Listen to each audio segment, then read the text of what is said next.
ban here. Not only is she just a dominating champion right now, but it's also one of Fibbin's favorite champions in that mid lane. Exactly. We'll see if they drop more bans at him right there. It was interesting. You listened to the interview that Zoxus gave, and he was talking about how they just kind of target banned one player specifically because he had a short enough champion pool they could deal with it. But it's not going to be the Riven ban at all. It will be Lee Sin, another jungle ban coming through. So there you go. Insta-lock Riven. Yeah, don't ban it. They're obviously going to pick that one up really quick. And that's another strength of like this Cloud9 team. You talked about the short champion pool being an easy target. You know, you can just go for one player if they only have 3 champions. All these players have very deep champion pools, so you can't target someone like that. Then really you just try and ban out the very strong ones that your team doesn't like to play, and sort of even the playing field like from there. Yeah, and we've really come through with none of those bans aimed at Voidal whatsoever. He's got his champion pool intact as well, and so now we got to go through the picks and bans as we kind of continue on. So the insta-lock Riven there again for Cloud9, the mid lane there for Fibbin. Heavy bottom lane, they've got their pick of the litter for the top lane aside from the Kha'Zix ban, but they say, yes, jungle Vi, top lane Shyvana, we're going to start things off. We just saw these champions, right, in the LCS. And I love me some Vi, probably one of my favorite junglers. That comboed with a Shyvana means that you have a great dive team already. Your Vi is automatically going to get to the target that you want, and that's a really good assist for Shyvana because she doesn't have the hard CC for herself, but once she can get to that target, then she can stick on her very well if she's built that Blade of the Ruined King. Yeah, well, speaking of getting stuck on and trying to go away, Lucian and Thresh coming through here, so if Voidal and Hjarnan play it right, I feel like he'll be fairly safe against these guys. Yeah, adding a Thresh Lantern onto an already extremely mobile AD carry makes for a very hard target to catch here. Pretty much this whole C9 team so far is also very mobile. Riven herself comes out with amazing plays, highlight reels all day because of the mobility that she has. You know, multiple dashes. Anytime you have a champion like that, you're going to get some really good plays. That being said, Yasuo has not been banned again. He has unlimited dashes. That's true. As long as his minions around. As long as his minions around, unlimited you got more dashes. targets than he can dash. It's true. And then the cooldowns, and you can go forever. That's the way to go for it. But looks like Heavy Botlane going to pick their bot lane right here. They're looking right now at Zyra Caitlyn. Haven't seen those guys very often in the recent past, but with all the supports left open, it is going to be a Zyra pickup. I guess we do see Zyra mid sometimes, so that is a little bit ambiguous, but Caitlyn is the lock in here. Loves that one. Yeah. But I'd probably go with you. I'd say this is probably a Zyra support here. That's a really cool duo lane because they have such long range. Zyra's one of the longest range supports. Caitlyn is the longest range AD carry, so they've got great auto attack harass, and they have the possibility of setting up ganks for a Vi because the snare, if a Vi comes in after that, then it's going to be a pretty much, oh well. We talked about how great support Zyra is. Maybe we'll be mistaken. You never know. Could always be a troll pick. I'm still hoping for that Yasuo pick. Yeah. Send that Yasuo mid instead. I feel like he wouldn't have a good time against Riven, though. Yeah. Like, I'm going to win wall. Your ultimate? You're nothing. Yeah. Yeah. At 6, it's useful. Okay, so Agragas nowadays is really popular in the jungle, but it can also be played mid lane, of course. That's where he comes from. The jungle Gragas, though, is one of my favorites. He clears out every single camp so quickly because of the change to the body slam where it deals equal damage to everything. It's true. There's definitely a possibility here, but of course the lineups probably mid though. That's it. I mean, unless we're going mid Vi, we're going Shushay from the spring promotion tournament last year, then maybe it's going to be there. But of course, the lineup already in here for Cloud9: Jungle Jarvan, top lane Mundo. The most likely they could swap around a little bit there. It looks like it is going to be the timeout here, and Gragas is the pickup. So Jungle Zyra, after all, most likely mid lane Gragas. Lineups are here. Yeah. So this Cloud9 team is very AD heavy. You know, they've only got really the slow burning magic damage on that team. So it looks like this heavy bot lane team could stack some early armor, especially on Shyvana. That would be very effective strategy for them. So they'll probably go for that because this is definitely a team fight oriented team. If they're going to be fighting over these early dragons, which both of these teams should, then that early armor for the heavy bot lane could be a really big factor in their victory. Okay, so outside of dragon fights and sort of late game scaling, we're looking at these. You know, I kind of like the dual lane matchups here. I feel like Kate Zyra is just so long range that even though you got like the who's who, right? Like Lucian and Thresh are two like such high priority picks, but I feel like heavy bot lane can survive that lane without much problem. I do really like that lane. Plus, not only do they have Caitlyn traps, but they have the seeds from Zyra too. So they have actually a good amount of protection, which is something that bot lanes are lacking a little bit now in this preseason patch with nobody starting wards anymore, since all supports are pretty much starting Dorans or maybe a gold item if you're adventurous. Yeah. There's just so much less vision in the bottom lane. I know a lot of junglers have started ganking there much more than they did in the past seasons. Yeah, it's interesting. We see there's the very rare, maybe 10% of supports actually start up with wards, and that's just not as common anymore. So guys, as the teams load into the game, it gives us a chance to break down these two squads a little bit more, starting with Cloud9 EU. Right, so Cloud9 EU, we already talked about the hype. They're one of the top seeds in this Challenger tournament, and they were the #1 seed coming from EU West. Yesterday, they also beat Aatrox Gaming in just over 26 minutes, and their AD carry, Huron? Yeah, he went. He never died. He went 8-0-6 as Lucian, and you may also recognize their support, as we talked about, Voidal. He was a member of Gambit Gaming during the summer split of Season 3. And of course, their opponents today, heavy bot lane. They're coming in there with their own win, thanks to some big plays, and where else? Their bot lane. Yeah. Okay, so the heavy bot lane took out Curry Tiki in just under 32 minutes, so a little bit longer for them, but their AD carry also performed extremely well. Nadarus had a great game. He went 6-1-13 as Caitlyn on Caitlyn again. Yeah, these guys haven't really changed up their strats too much. I think a lot of it being a little bit harder to research their opponents, being sort of online opponents and whatnot. They're just kind of going back to the comfort picks, right? Riven, the most played champion there for the mid laner, the Lucian, everything kind of just coming through and playing, yeah, these are comfortable champions. This is what we know we'll do well with. Play some default strats, and it's working for these guys, to be That honest. Riven one getting through did kind of surprise me, because that's one thing that you actually can research about this team. Everybody's like, oh, well, what do you know about the Cloud9? Yeah, they like that Riven mid. Yeah. I just looked them up online and if most played champion is Riven, okay, well, that's probably likely here. All right.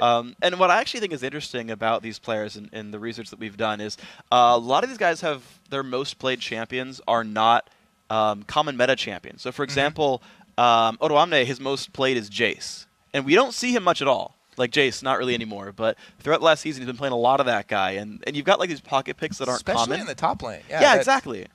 And I always think that's interesting to have in your champion pool. It's very unique. Ever since the tier changes and stuff like that, we haven't seen a lot of Jace. I do like the champion though, because he's so versatile. It can bring back a lot of these poke compositions that have kind of fallen, by the wayside. And he also has great disengage with his gate, so it does open up a few more strategies than this. Oh, Shyvana Mundo. Oh, what's going to be in top lane? Shyvana Mundo. Maybe Renekton. Maybe Warwick or Trundle. That's what really excited me so far about the EU LCS. But this game, Shyvana Mundo. Well, guys, we're going to get ourselves into the game in just a few more seconds. And actually, you spoke to that Trundle. It's another champion I have seen Odoamne play a few times in his opening. So, guys, here we go. Game is here. Let's get ourselves into the match. It's going to be a fun one. We can see heavy bot lane spawning on the right-hand side just 3 seconds into the game. Freeze Gonna have picture. Awesome. All right. That was just a beautiful team portrait right there. Yeah. Everybody wanted their faces on the steps. Beginning of the Coke Challenger League here. Everybody wants to remember these key moments. I remember my first tournament, Freak. You actually played at a couple tournaments too, way back. I played way back in beta. I played before anyone barely knew the game existed, but I got to at least say that I lost to Reginald. It counts. It counts. I went 1-2. Back when Corky's key revealed invisibility. I'm basically just like the grandpa of League of Legends competitive. How do you feel about the new Corky Q there? Not only does it not reveal invisible, but he just kind of lobs it over there. Very soft toss. So I actually like the Q change a little bit. So it basically lets you fight from a little farther away. Like before, you pretty much had your auto attack range. That was how everything worked until level 6. And now you get to actually poke or wave clear, do a little bit more, kind of like defensively. If you're losing lane, at least you can toss stuff out there. So Corky actually still works really well for me. I still like the champion a whole lot. He's one of my OG Trinity favorites. Force building champion. I mean, the thing is, what was great about that is way back when Last Whisper was so OP that not going iEdge Last Whisper was the wrong choice on every AD carry. So actually, there's a post from me in 2010, March, where I'm like, Corky item tier list, Trinity Force is trash tier. It was never buy this item on Corky. It's true. You can find this post on LeagueOfLegends.com. I put Trinity Force in trash tier on Corky, but that was 4 years ago. Times have changed. Times have changed, and now we're going to see Caitlyn versus Lucian. Yes. This bottom lane, like you said, poke advantage definitely on the Caitlyn and the Zyra, but the possibility for lantern ganks. I always have to give the advantage to the lane that has the better jungle ganks. So the possibility of throwing that lantern back not only will you be able to bring in a great jungler for a jungle gank, but you can also use that as a bluff, even if your jungler's not there. And if the Zyra Kaylin get a snare or something, they start going super aggressive, you can actually throw it backwards and bluff them out of further aggression. It's true. I've seen that. It's just like completely no one's around, but you don't know, and you just, well, maybe I won't go for it. There's actually one thing I wanted to talk about a little before with the Zyra, because just so you guys know, by the way, what's going on online, we're playing on a 3-minute delay by the fact that we're playing online. And so we're getting through that timer right now. We've got about a minute till the game starts, which is why you're seeing us instead of the beautiful team portraits with Sorry Gragas. about that. So yeah, a minute to go, we're going to be fine. But I wanted to press you on Zyra a little bit because we're seeing so much more bruiser emphasis, right? Mundo, Shyvana, things like that. And Zyra to me was always this sort of disengaged type support, heavy area of effect, a lot of lockdown for like guys who walk in straight lines. And I felt like Zyra makes so much sense when you're seeing Shyvana and Mundo run around the entire time. I really like her. You know, she's not super effective against those tanks that will just sit through the knockup and then they'll still be there super tanky. I love her against the Kha'Zix, Yasuo, Riven that are super popular now also and are going to be diving in because she can lock them up. If they get snared, then they're toast. Okay. So I do like that point a lot. I think that she is underrated in this meta. But really because of the popularity of these AD assassins that are all melee, and they're going to be charging in on her, so she can make them pay with their lives for it. So Fabivin, unfortunately, is playing Riven right here, so there you go. And actually, he's already afraid of his lane. Doran shield start, a bit more uncommon for Riven there, but not sort of the offensive start we tend to see for these champions.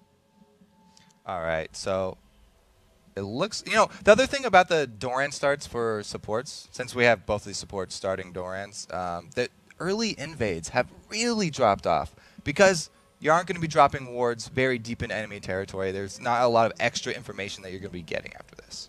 All right, so here we go, guys. Everyone just kind of milling about on their own sides of the map, and actually a recall from Voidal. I want to see if he actually turns that into a bit of a lane swap, because right now Hjarnan is still staying on the bottom side. These guys drawing their battle lines. And actually, in general, we've been seeing a lot of standard sort of lane setups. The 1v1's top lane, the 2v2's down in the bottom. We've just kind of seen less of it so far in 2014 as we just wait for everyone to just make sure no one is doing anything tricky. Minute 30 comes across. Yep, there's the warding totems coming across, and it looks like everybody's just happy to play a fairly defensive early game. But as I say, that Cloud9's looking a little tricky right now, right in this river brush.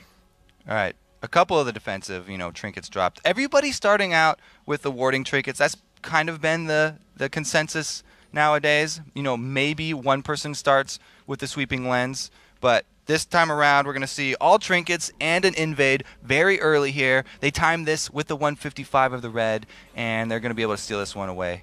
And of course, at the same time, notice that Ku is taking his own red buff at the bottom side of the map. So Cloud9 getting 2 very early red buffs, giving the red over to Hjarnan actually as this goes on.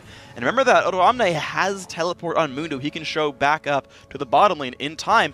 And I take it back. It is a 2v1 now for Cloud9. So 2v1 up top, red buff Lucian. Very, very dangerous for harassing under turret. It does have a dot on it, so he's not going to be sustain damage under the turret, or else he's going to grab tower aggro, but that's not what he's looking for. He's looking for the old Lucian combo, one ability and the double shot. That's all you need under the turret unless Thresh is able to land the hook, and then you can go for the kill. And meanwhile, though, just the jungle pattern, I still got to say, Cloud9 starting the game off with the 3 buff start is a great way. Their first sort of, not first televised game, but first game on sort of their road to the LCS right now. These guys off to a wonderful start here with just a minor lead. And that is going to put Vi behind a little bit, but with the new jungle, it doesn't actually hurt her as much as it used to. She has very quick respawn times on all the smaller camps, so she can hard farm those camps and get at least back up to equal experience and gold fairly quickly. The only thing she's going to be missing is the potent ganks that come from having a red buff on you. Speaking of having a red buff on him, Ku already here to knock back Kabashard. Airwalk's there as well. Even though in a fight already with his star, look at them down to half health on Gragas. Already the aggression here from Cloud9, not to mention the 3v2 top lane. So the 3v2 is going to cut off the rest of heavy bot lane from this turret, so they don't even get a chance to try and defend under the turret. Meanwhile, Ku here trying to not even let them get golem experience. This means that the turret definitely going to go down first for Cloud9 here, even though Caitlyn Zyra, I would have given the edge for early turret damage in 2 versus 1 situations if it wasn't for the red buff steal and the intervention of Coup. Yeah, Odoamne just sitting there kind of defending his turret, half HP on that structure, but a level 3 Dr. Mundo didn't even burn his teleport on the way down, so a lot of resources here for Cloud9 already. 4 minutes in, they've got control of the top lane, and they're at least surviving bottom lane, so it's definitely really great for these guys, and you've already seen Febiven playing aggressively, knocking back his opponent in the mid lane as well. Yeah, pretty much everyone on Cloud9 was looking to play aggressive because they were the ones who pulled the 2 versus 1 switch and still started a Doran's on Thresh. A lot of the times, if a team knows that they're going to be the ones going for the 2 versus 1 switch and they think they're going to get it, then they'll have their support start with that gold per 5 items so they can just accrue more gold. Yeah. And probably not going to have to use those combat stats from the Doran's. But even knowing that, Voidal has started with that Doran shield just for that extra level of safety. And Kabashar just kind of sitting in the brush, hoping to gain experience as the lane finally pushes in. But 1 turret to 0. Odoamne, his turret down dangerously low right now. I don't know if C9 will get a lane swap in time to keep that outer turret alive, or if it just becomes a sort of...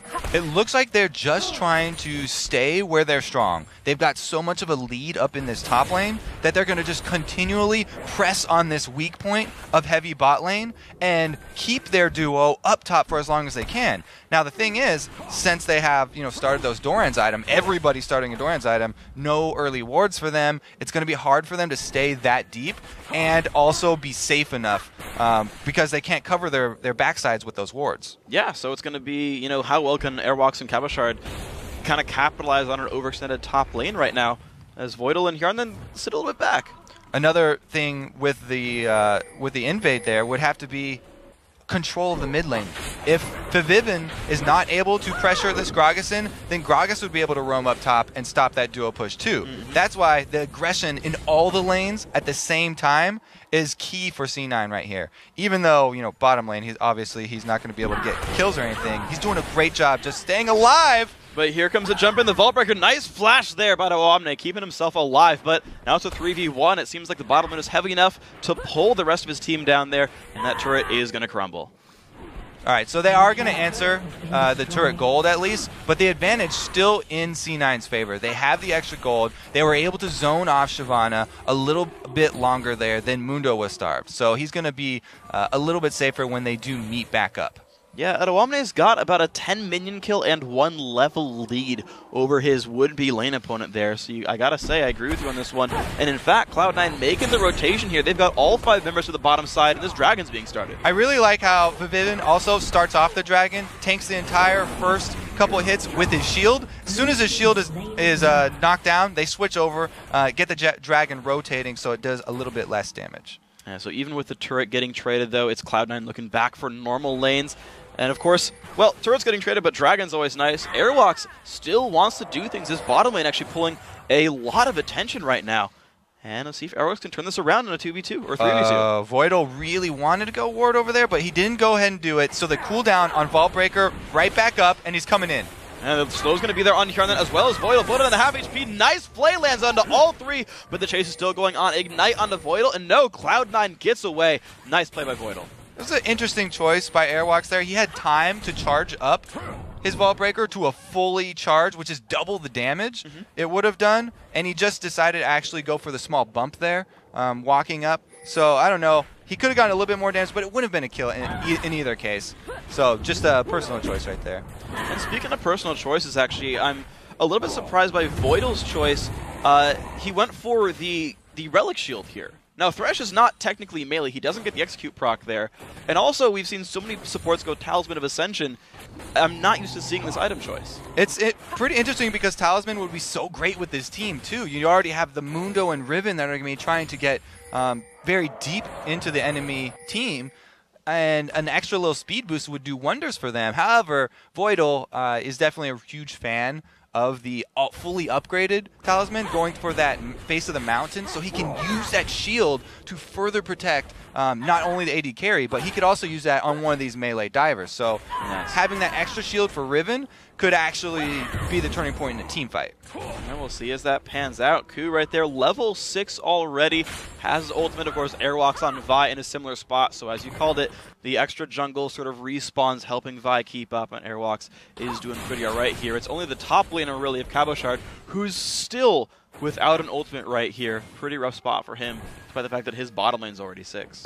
Yeah, bottom lanes. Everybody's 6 down there except Voidal. He's coming up on it pretty quick. The combo from a Thresh landing a hook onto someone squishy like that Zyra would definitely be death at this point. Yeah, not to mention if you get a Jarvan gank. And speaking of which, you do have Ku running around on this side of the map, down towards the bottom lane. This could be a Lantern gank if he really goes for this. Yeah, it's interesting because there's a ward in the tri-bush, and there's no ward in the side lane bush, but there is a trap there. So Ku could find himself standing on top of a cupcake and ruin hopes of that Lantern gank. But that'd be rough. He probably won't even come to the situation there. He's looking for the lane gank, though, but Airwalks, of course, already hear the jump across, but watch this. There's already a ward in the river brush to spot it if he goes for that jump. Could even be a Jarvan in that river brush soon. That would suck a little bit. Thankfully, Vi still has flash. But no, actually, both junglers kind of fizzle their attempts to gank right there, and nothing happens at all. Instead, Ku rejoins his team in the mid lane, looks for the top side as well, and they're looking at things to poke at. They're just not quite finding enemy champions yet. Looking for a little bit of a late invade, but Airwalks finally does pull the trigger. Yeah, Knockup's not going to land on a Hjarnan. Hjarnan goes back into the 1v2 right there. Good damage on an RDS as well. Voidal's forced to run away. Only 400 health left on him. Hjarnan shows back up. Good damage on a Caitlyn. First blood, though, is going to go to Airwalks. And now can Lucian answer this one back? The flash is going to come through, but it's going to be answered there by Hjarnan. Now in the fight against Airwalks. Airwalks running back, and he was going to pour some away. So it looks like just the 1-for-1 trade. First blood, though, going to heavy bot lane. Hjarnan did a really good job, even though they were outnumbered 3 versus 2. He was laying down cover fire for Voidal while the entire heavy bot lane team was chasing after Voidal, and he was probably going to kill Voidal no matter what. He was able to put down enough damage with that culling on 2 members that he was able to follow up with an answer kill, with pretty much the best situation you can make out of that gank. Yeah, 2v3 going 1-for-1, definitely not a bad way to play something out, but it does mean heavy bot lane gets just the smallest bit of gold back into this game. Still a 1,000 gold lead for Cloud9 due to the dragon kill they took off their superior rotations. And now a minute 40 to go, and standard lanes, I want to see if dragon becomes an important objective for these teams again. Also, we've hit the point where you really got to worry about roaming from both of the mid laners. The Riven, even though she does not have boots, she's got the cooldown reduction from a Brutalizer, which is almost as good as boots on Riven because she has so many dashes. And she's actually been making frequent trips up and down this river. Meanwhile, Gragas is the quintessential roaming mid laner looking for those ganks onto squishy targets. So the mid lane wards are going to become even more important, and I'm happy to see at least the red side here pulling up some red wards. Yeah, actually, you mentioned sort of the mid lane wards coming through. Fabivin a little while back actually put a pink ward in the enemy lizard jungle brush. You can see the little blue circle on your screen right above where the camera is right now, and that actually, at least for Deficio's help, hasn't been walked through. That one actually did last for a little while. I think more than 3 minutes at this point. So that one's given a good amount of vision. Yeah. For the record, I think most junglers have adapted to walking through every single bush that's along their path just to make sure there aren't pink wards in there. Because pink wards provide so much value now. If you buy them in the early game, they can last, upwards of even 7-8 minutes. And that's just so much vision for the gold value that you're getting there. Checking all of the bushes that you walk by is definitely an adaptation that pretty much everybody's had to make. Voidal just flashed. Airwalks charged a Vault Breaker, and Voidal was like, no, I'm out later. So just charging the Q, forcing the flash of the way. Didn't need a Thresh Lantern. Everything wonderful right there, but certainly Cloud9 playing a little bit defensively in this bottom lane. Dragon is up right now, and of course Teleport is here for Mundo. So Mundo has Teleport while Shyvana doesn't, but oh no, Shyvana actually, is that a cooldown right there? It is on her ultimate, so she can't get the interrupt. Mundo's backing off. They don't want to contest this one. It would be turned against them. All right, so nothing at all. Cloud9 with a very easy take for themselves. Some more gold coming through, and now almost, I guess, a 2.2 thousand gold lead here for these guys. The engage going to come in there onto Q, forced to flash away, half HP. Void will pop in the box as well, but knocked up there by Zyra. This is dangerous. The re-engage comes in. Look at that burst damage. Goodbye, says Riven, picking up Zyra. Airwalk's forced away at 50 health as well. I can't believe they only got 1 kill for that one. That was a beautiful combo, though. Really, really nice attempt there. They baited him back in just for the Jarvan knockup, times perfectly with the Vivian coming in for that burst damage that everyone knows coming from Riven. We already did see the Mundo use his teleport there, even though it would have been a late teleport and not change the fight that much. Shyvana went for that interrupt. She was fully charged. As you can see, when the red bar is full, she'll be able to use that Dragon's Descent to knock him out of teleport. And now Cloud9 making the best of a decent situation. Hjarnan staying in this bottom lane to get a little bit more damage on that bottom turret and actually dropping a decent way now, below half HP there in that 2v2. And that's some good headway for these guys. It looks like the Zyra Caitlyn here definitely going to be playing off the back foot now that there are 2 kills for Lucian, and he's added a BF sword. So he's not rushing that Trinity Force build, which would mean the culling would be even weaker. Now he's got the extra AD there for the scaling for it. Yeah. And all the fans of culling will be very happy when it actually deals a significant amount of damage. Significant. He even stopped for the phase right there, just like, we wanted the move speed of like kind of Trinity Force, and was like, it's good enough, we're gonna go for the DPS for the race to this one. In fact, Ku though looking for a flank kill right there. This could be a 2v1 onto Cabashard. And he did just use his Dragon Scent, so he has to get a few more attacks off before he can use that again. If he turns and hits Jarvan a couple times, then he'd be able to charge it up. Yeah, no Cataclysm available, he can just walk away. Yeah, walked away as a scary Dragon Lady. Nothing too bad happening right there. Keeps the turret alive at least. As Hjarnan sweeps away this minion wave, this bottom lane. Kind of staying normal right here, 2-on-2.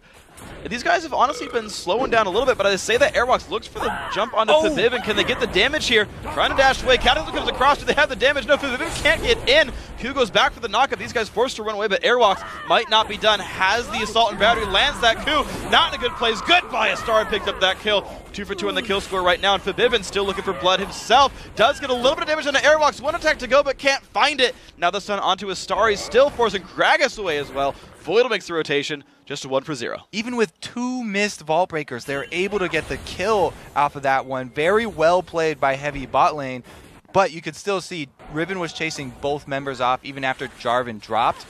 Definitely still had kill potential. 1 more hit would have been the death of Airwalks. A very scary champion right there. And kind of speaking of how strong Riven's been, we've actually seen Gragas vs Riven earlier today, and we see kind of the same build. Triple Doran's Ring, the extra health for Gragas to keep him alive in that matchup.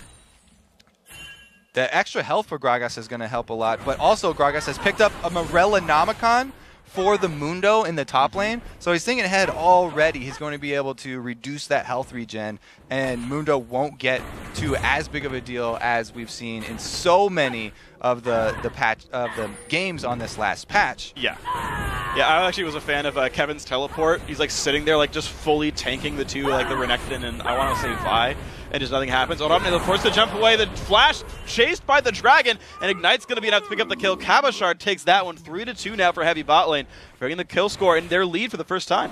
Yeah. It looks like that Mundo definitely won't be getting to the scary point anytime soon. Easily taken out there, but now for Vivian again.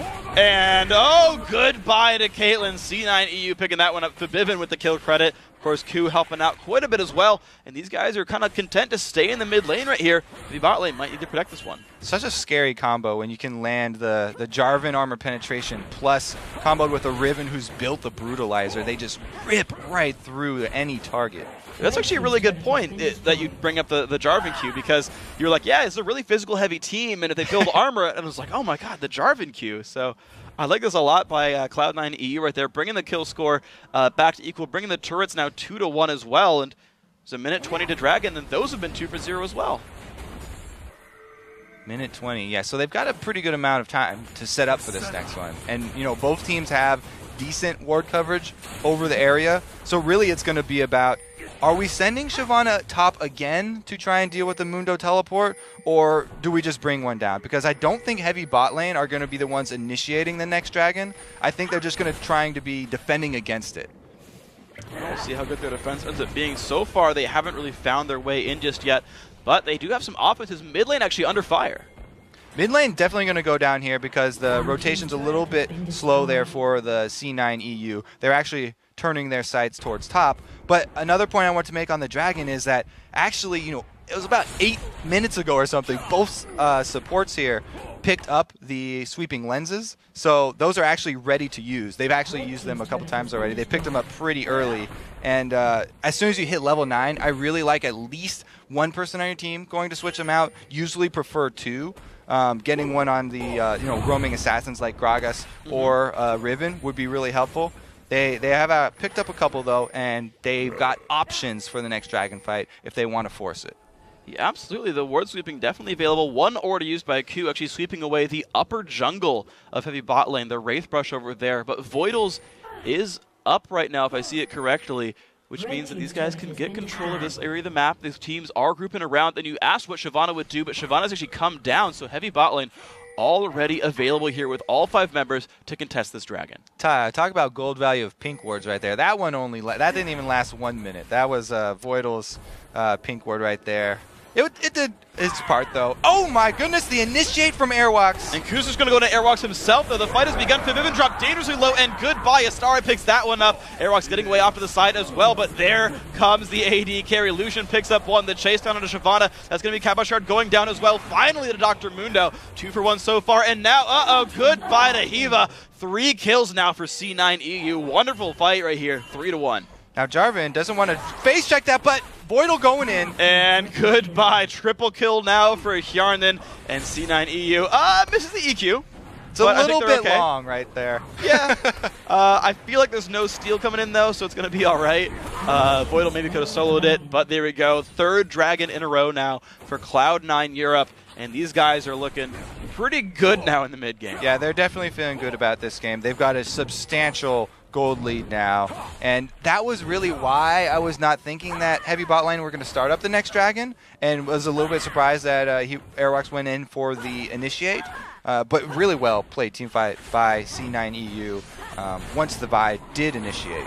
Yeah, I've got to give a lot of props to Hjarnan as well in this fight. In this game in general, he's the number 7 player in Challenger solo queue right now on EU West. And you're kind of seeing how he's earned that spot. We talked about him in the pregame. He had some kind of ludicrous like 8-0-6 score on Lucian. Here he is 5-0-1. Yeah. Still hasn't died. Taking away other people in like the top of ranked 5s. Like, clearly a good player. Plus, he got a culling kill in that one, so definitely bonus points right there.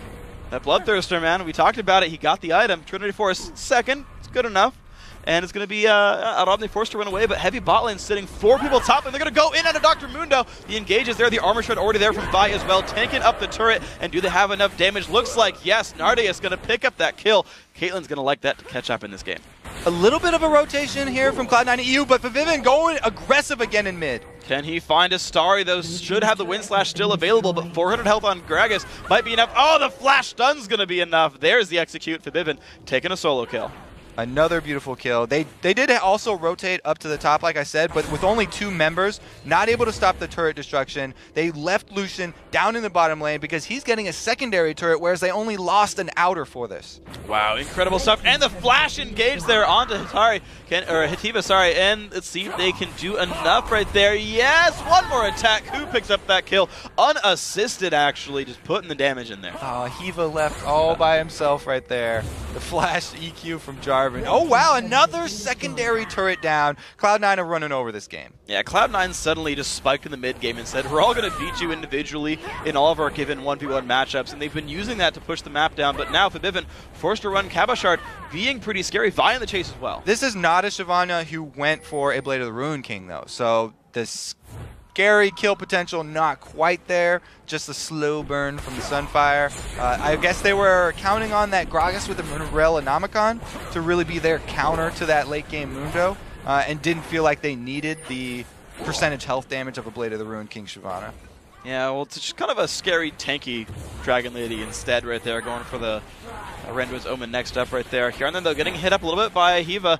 Forced to run away. Of course, you saw that Baron attempt getting stopped rather quickly by the Gragas. Looks like there was just enough vision coverage for heavy bot lane here, but you're certainly seeing these guys turn the screws and try to control more of the map. Yeah, it is every jungler's nightmare to have a Gragas on the opponent team because, you know, as soon as they see that guy coming over, just scream for your team to stop doing Baron.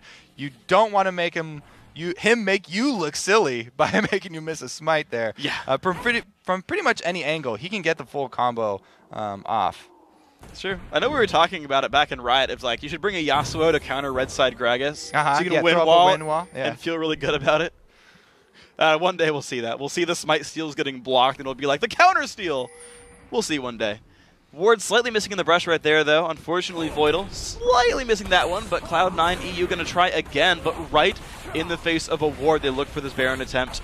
I don't know if it's going to succeed, though. Well, they do have Mundo taking it, so he'll be able to regen a lot quicker than a lot of other members will. Also, setting this bush gank is a pretty decent idea, but they only have 2 members up there. So a Voidal flashes out onto a trap and into Baron damage. Going to get taken pretty low. That is the second early flash in from Voidal, but the engage comes in from Airwalks. Here down to half HP right there. Will the Gragas shut him down? Yes, it will. 1 for 0. The knockup lands on a 2 from Zyra, and the fight has begun. Romney ignited, trying to run away. Not getting a whole bunch of regen, but looks like he will escape from this fight.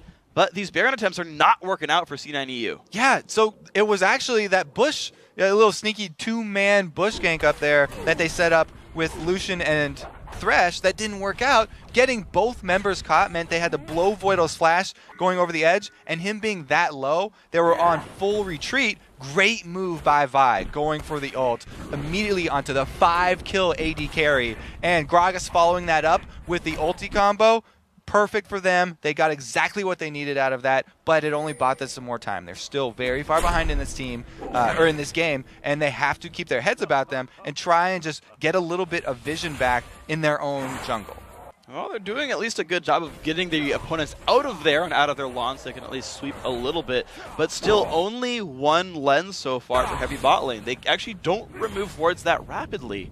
And you talk about that vision control being important. That might be something to keep track of. Cloud9, they're just walking back to Baron over and over again, this time just with wards. But at least now they know they're not going to see when they inevitably try it again. So that one was Jarvan's pink. You get 5 pinks per team, 1 on each person. But a lot of other members out of extra slots, too. So a little bit harder for them to control that vision. And they've actually upped it to 3 sweepers here for the C9 EU team. Yeah, they're following typical form, actually. What we've seen from the Koreans is the top laner and AD carry never switch their trinket. The other 3 tend to by the end game. So Cloud9 at least doing some of their homework and seeing how the other pro teams are doing it. Following that trade, nice smite right there, Ku, picking up the red buff steal. So Cloud9 EU still trying to stay in control of this jungle of what would normally be heavy bot lane's jungle. And it looks like they're going to do the shove 2 lanes here with a 2-3 split push, trying to get top and mid shoved up far enough so that they can buy time to go take that dragon. This late in the game, dragon is worth a substantial amount of gold, but Airwalks making them pay for it. And they're not keeping Ku locked up enough. There's the Gragas ulti. He's going to go back in and say, yeah, I'm probably going to die, but jumps over the wall. Lantern comes off, but it's on the wrong side here. Ku finally does go down, but Romney shows up. A 4 versus 5, though. Mundo might be in the wrong spot right there. Does he have the flash to get away? No, he does not. And it's just all the damage coming across. Double kill here for Caitlyn. 3-3-3 on her. And now it's a 3 versus 5. Cloud9 EU forced to run. I feel like that was a good idea by Cloud9 to shove up the 2 lanes and then retreat back to Dragon, but their rotation was so slow and it was uncohesive. You know, we had Jarvan staying in the mid lane there. It was a 2-man at Dragon, 2 up top, and 1 in mid. They just got caught out, and you can't make positional mistakes like that against the team with Vi because he will immediately ultimate you and kill you. Yeah, not to mention the Randuin's Omen now done for Airwalks as well. So even more crowd control available. Can get the on-demand slow to help out a bit more. Of course, the Shyvana going to be doing the same thing right now. There we go, double Randuin's Omen already done. You talked about this C9 EU team being all physical. There's a lot of armor coming in. There's a lot of armor coming in. That's, you know, probably one of the reasons Shyvana didn't go with the early Blade of the Ruined King, because she wanted to stack that up. But I have to say, heavy bot lane have gotten 2 really big wins in a row for themselves. Even though they are still behind, they're on a really good path to a comeback here. Momentum definitely in their favor right now. Cloud9 EU haven't found anything new to do in a while. I think that's fair to say. They've gotten the Dragons, that's been nice, but their attempts to end the game with Baron haven't gone anywhere. They've kind of stopped pushing for now. They've got that outer ring of 6 turrets, and then Cloud9 EU's kind of run out of things to do. It does look like they're lacking a little bit of discipline here. That the last rotation there being so sloppy with splitting everyone up, definitely a little bit less communication than they need to finish this one out. Maybe they got a little bit too happy with the extra gold that they had, the extra gold lead they had over heavy bot lane. But they are opening up the doors here for a really nice comeback, and it's enabled heavy bot lane to get some wards down around Baron, plus gives them the opportunity to kill some of the pinks. 2 of pinks down again here. Yeah, there we go. 2 removed. Heavy bot lane getting rid of actually all of the ward coverage that existed on this top side jungle. You have 0 vision whatsoever for the blue team outside of minions and champion bodies here. So good stuff there by heavy bot lane to take that area of the map back. And you just see him going back and forth. Boyle runs up, uses sweeping lens, kills off some wards, puts his own down, and they keep going back and forth. Now, I do have a theory on the new trinkets, and I think that the really underused one, the orb, is actually a very good tool for teams that are really far behind, because if you just even pick up one, when you're really far behind and you've lost all vision control of your jungle and of the Baron area, it enables you to actually at least check Baron without having to put your life at risk. You don't always want to have your support walking over there to drop a ward over the wall, because a lot of teams can just jump that wall and kill you. So just getting one of those orbs is actually a really good strategy, I think, for teams that are behind and trying to come back. It's just that everybody's kind of written off those orbs as just trash tier trinkets and haven't really decided to try that.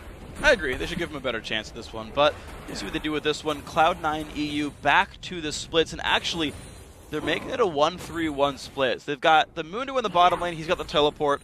Easy to bring him across the map. But Ku on Jarvan actually sitting there in the top lane as well. And the rest of the team kind of lurking around in the mid lane here. So trying to get all the lanes pushed up now with C9 EU. We'll see if they can do anything with that. Try to find their way into this map. Oh no! Whips the culling! Everybody's sad. Aww.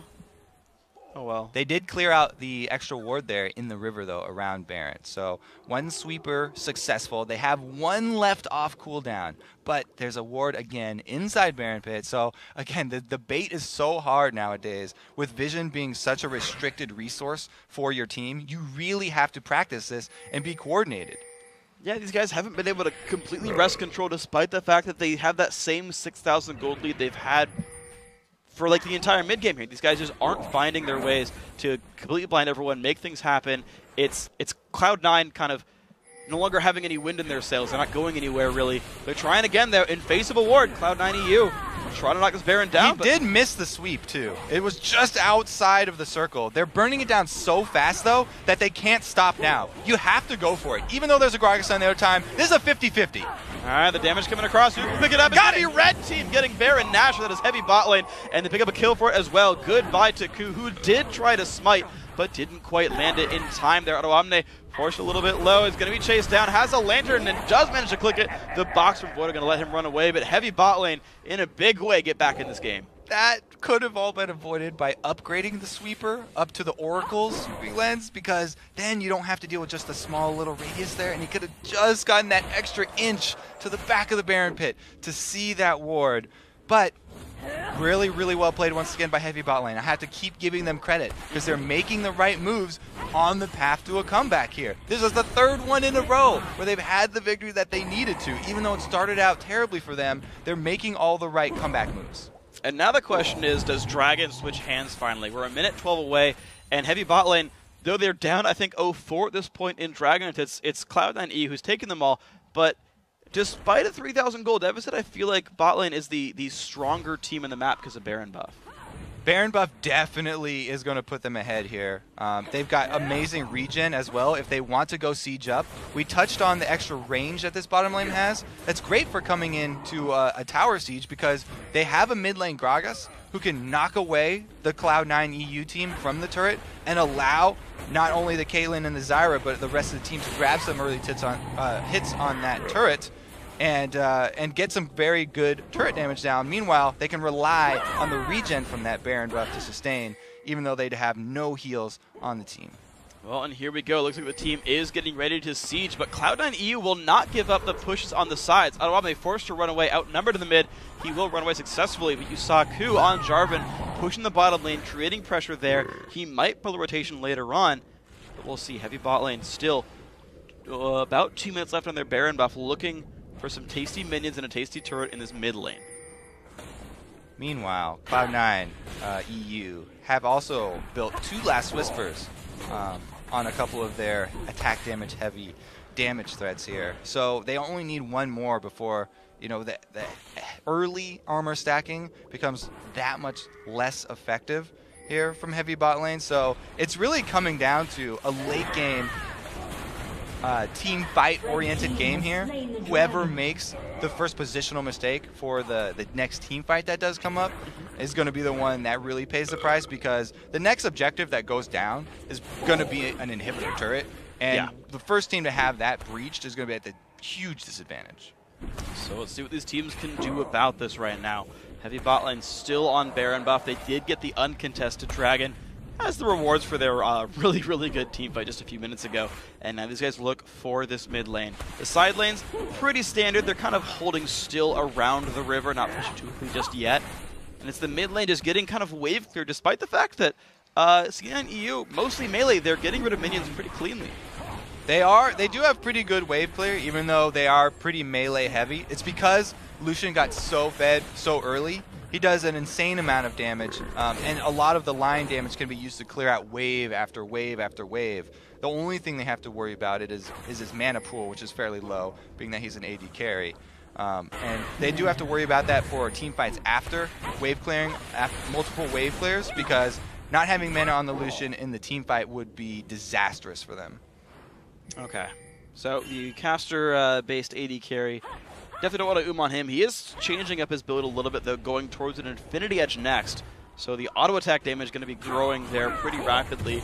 And to be fair, his itemization is still very far ahead of the AD carry of heavy bot lane there. We talked about how well the Caitlyn did in the pregame. In their prior match, we've still got a better AD carry, or at least a more fed AD carry here on Cloud9 EU. So in terms of like late game fight damage, you still got that there on that side at least. He does have more things to worry about, though. The Lucian is going to have to worry about the Gragas ultimate splitting him from the rest of his team, and then Vi locking onto him. If that's exactly what this heavy bot lane wants, if they can split up the team, then Vi's going to get that lock on straight to Lucian. If they take out that damage target, that is a tremendous amount of Cloud9 EU's damage for the team fight. If they can actually kill Lucian at the beginning, then it will be huge. And that's exactly what they're going to be looking to do, because he has not built a defensive item. Yeah, he hasn't, but at the very least, Voidal has. You said earlier he loves Face the Mountain, upgrading the Targon shield, and it's here already here for Voidal, who's also going towards Aegis to presumably lock it. So that's actually three shields, because it's Thresh, that he can give here and then later on in this game. So though the AD carry is not putting in a defense, Voidal's doing it for him. Right. That's why it's so important, the Gragas ultimate. When that comes in, if he split Voidal far enough away, then they can try and burst down that Lucian in that split second. That'd be just so unfortunate. You're just like, no! You're like reaching out and the lantern's like flying away from you. It's like in slow motion. That'd be horrible. That'd be like terrifying. You're just dying. I like your Voidal voice impersonation too. That's pretty much just what it sounds like. Yeah. Pretty sure. All Estonians have really high-pitched voices. Wow, look at the Caitlyn though, coming out with the Guardian Angel. Even though she's already this far behind on damage, feeling like gonna have to go with that defensive item. So this means even if the Jarvan Riven and Mundo dive all the way onto that Caitlyn to catch her, never mind. Here's the initiate. A little bit of damage coming across, but a good lantern by Voidal is going to keep his teammates safe right there. Mundo popping his ulti pretty early on as well. It does force just some pretty low cooldowns out of Cloud9 EU. Otherwise, they're all right. No ultis burned at all, actually, by heavy bot lane. So, just kind of a false start right there. Not a lot going on. But, you know, Baron's coming back up in a minute, and if I'm Cloud9 EU, I'm like, no, it still hasn't worked out for us yet. Maybe we shouldn't. It hasn't worked out for them, but they don't have a strong sieging team. That's why this game has slowed down so much.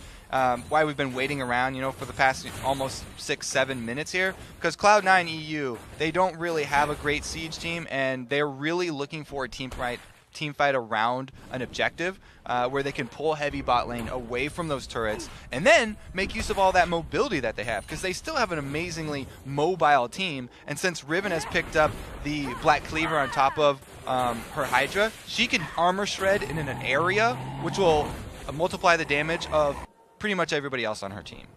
That's true. That is going to be all kinds of scary. I just want to point out that this is twice in a row that someone has accidentally taken the red buff away from Caitlyn. The first time Shyvana Burnout ticked it. This time it was actually the Sunfire cape with Vi stole it away. So we actually haven't had a red buff Kate all game, unless she got one off a corpse. Now, okay, that was probably an accident because she was walking away and the AoE burn took it, but it's not a terrible thing.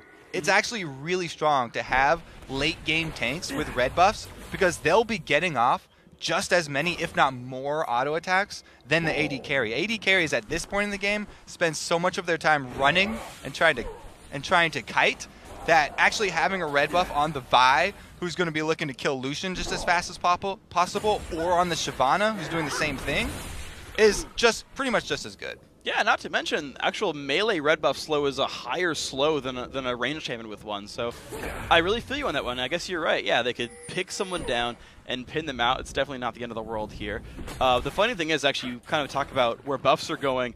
C9 have given Fabivin the blue buff every single time just for the 10 CDR on Riven. That's the only thing it gives him, and he's fine with it. But there's the initiation. Goes in on Illusion. Does have a Lantern. Picks that up nicely, but there comes Q into the front lines. Can he survive long enough? Cullen comes across. Kevachar tanks all of it right now, and already one's going to go down. Zhonya's ends, and it's goodbye to Gragas. Fight still going on. Kevachar goes down as well. C9 EU just evaporating heavy bot lane right now. 4 dead right now. Double kill, and the Guardian Angel is not going to be enough. Goodbye, ace for Cloud9 EU. Heavy bot lane just rushing that initiate a little bit. They saw Lucian and wanted to grab him. You could tell right after the Vi flashed in to get her ulti off and hold him in place. Gragas also flashed forward to try and get his barrel off and knock Lucian into the team, but he was just too late. A little bit too slow, a little bit too far behind. Knocked him away, and they paid for it with an ace. They paid for it with their game as well. Cloud9 EU taking the Nexus turrets down, and the Nexus itself going to fall as well. Welcome C9 EU to the Challenger Series. Welcome to the top 8. We'll be seeing more of you guys next week. Really great opening from them. I love the lane phase. I love the first, few dragons. Really good team fights, but they did have a few problems concerning the vision control late game. They had the tools. They had a bunch of sweepers, bunch of pink wards. They actually had multiple people buy pink wards, but they couldn't time them right, and they were never in the right spot. They only had 2 people trying Baron. Never really got it quick enough, and 2 people hiding in a bush is not going to be a good trap. Yeah, and this is actually something by their own admission as well. Cloth5 did an interview with these guys and said, yeah, we're all really good players, but we don't have the teamwork and coordination down just yet. We're working on that one, and, well, it's do or die for you guys, so we'll see what they can do in the next week. But, guys, we've got to take a quick break, but when we return, it's our second Challenger Series showdown of the night as Tick, Trick, and Duck